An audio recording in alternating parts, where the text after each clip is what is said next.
Okay, hi everybody, Sean here, and what I'm going to be talking about in this video is a concept called Facebook Edgerank, and what it is, how it affects your content on your fan pages, and what you can do to take advantage of it.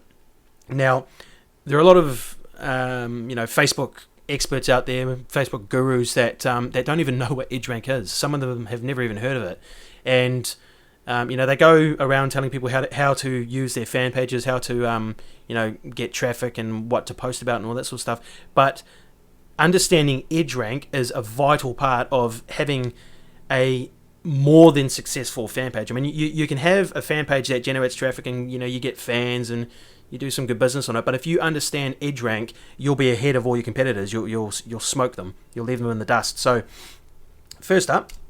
So what is Facebook Edgerank? It's Facebook's algorithm for deciding whether your posts are important enough to go onto somebody's wall or newsfeed. So that's basically, it's the nuts and bolts in Facebook that decides whether or not your content is is good or is crap, is rubbish. So and it's made up of three main components. And if your content meet all of the criteria of the three components that you'll learn about in a second, then you have a higher likelihood of being shown on your fans' walls, on their news feeds. Okay, there are three components, okay, and the first one is affinity, the second one is edge weight, and the third one is recency or time decay. And you're like, what do those mean? Okay, so affinity, the first one is this is a score that's based on how friendly you are with somebody. That's how Facebook defines it. And what it means is that, say, I'm a fan of Bob's bookstore, and Bob 2 or 3 times a week will regularly post a book review, or he'll have a video interview with an author, or there'll be a photo of some new books or something like that. And every time he posts something like that, if I'm a fan of his and I like the content, I find it engaging and I talk about it, or I post it, or I share it back to my wall, or I comment on it, then if I keep doing that, then my affinity with Bob's bookstore, my affinity score goes up. So that means that every time he posts something, it's more likely to end up on my wall.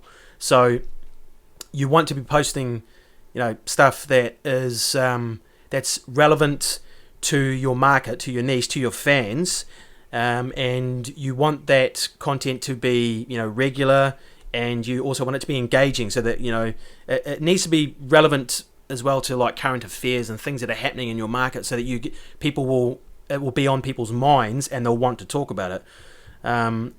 So that's affinity. Edge weight is a formula which decides which pieces of content are more popular.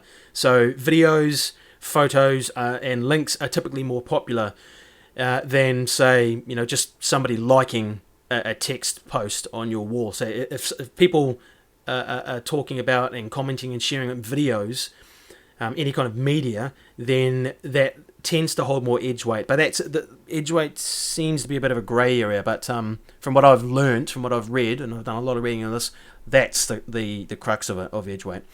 And the last one, recency or time decay, is basically, it means that newer items have more chance of appearing than older items, and that's that makes sense, because new posts will come along and bump older posts down. So that means that people have got a lesser chance of seeing something if you post something at, say, 2 o'clock in the morning, and then at 8 o'clock in the morning a competitor comes along who is also on someone else's newsfeed, and they start talking about something. Then the likelihood of your post, your content being bumped is quite high. So the longer something is on the newsfeed, the quicker it's going to go away, and it's going to be replaced by something else. So that's time decay.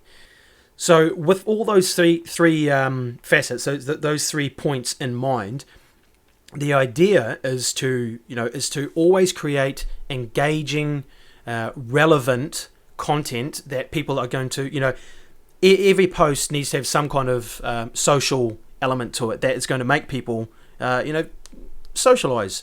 And if you can think every time you're posting something about, is this engaging, or is this just, I had a awesome weekend. How was yours? It's those kind of posts are just boring and they're bland, and that you're not really going to get too much feedback from it. And even if you do, they won't hold much weight with any of these three facets here. So you really want to make sure that the stuff you're posting is engaging, is highly relevant, is going to spark a debate, or is going to encourage more commenting from your viewers, from your fans. And you also you want to keep it regular as you possibly can, so that you're always there. There's no point in like using Facebook to create a big marketing drive for a promotion that's coming up, and then as soon as that drive's over, you don't comment or do any posts or anything for like 3 weeks, because then you're gone, and then all of these things drop. So you want to make sure that if you are doing something like a big drive, you want to make sure that after the big promotional drive is finished, you still are commenting, you still are engaging with your viewers, you're still keeping that relationship warm.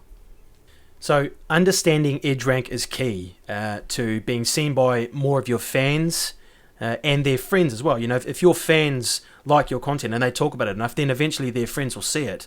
So that's key there, understanding Edgerank.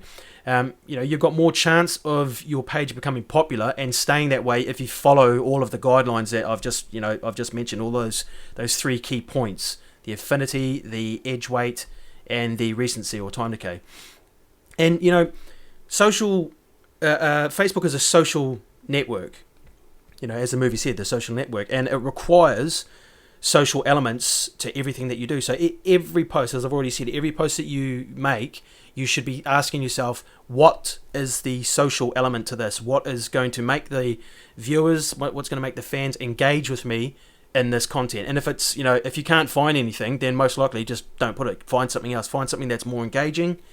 The odd, kind of, friendly kind of quote or comment about how good the world is and stuff like that, that's okay, but just not all the time. You want the majority of your stuff to be engaging, so that it so that all of your scores and your ranks for Edgerank go up. Okay, and taking advantage of it, as I've already said, affinity, you want to start debates or post comments that encourage further commenting.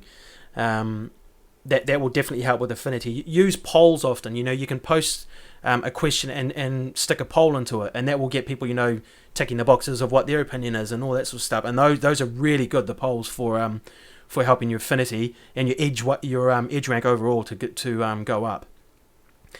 Edge weight, post a variation of media types. So post, don't just go around posting 10 links or 10 photos or 10 video.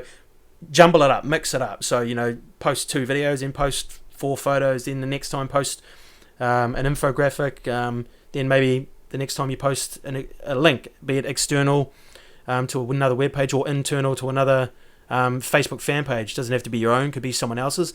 That's another good thing. The more you link to other people's fan pages that are still in your niche, the more chance you've got of getting traffic from them, and the better you're looked upon by Facebook, because you're talking about your market and other fan pages, so you're helping the whole social aspect of Facebook. And with recency and time decay, just post at times when you think your target audience is likely to be online. I think I said before, there's not much point in posting at 2:00 in the morning, because no one's going to see it.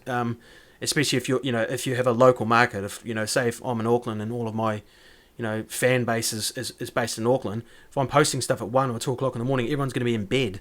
So there's not really much point in doing that. You want to make sure that you post at times when you think most of your people are going to see it. Most of your fans will see it. Okay, and the last thing I wanted to talk about was edgerankchecker.com. So if you go to that website, they have a free app that you can install into your Facebook account, and then any pages that you are an administrator on, you can have your edge rank checked by them. So they've got a paid service and a free service. You don't need the paid one, just use the free one, and it will give you a whole bunch of information and stats on where you sit with EdgeRank for your pages. I checked a few of mine earlier today. Some of them were really good, and a couple of them were rubbish. So it's shown me, okay, I need to work on these pages, even though I thought they were doing quite well. So yeah, I hope that was useful. If you did find the video useful, please leave a comment.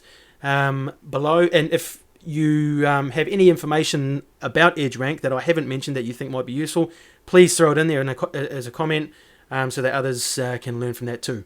And me. I know lots about Facebook, but I don't know everything. Just lots.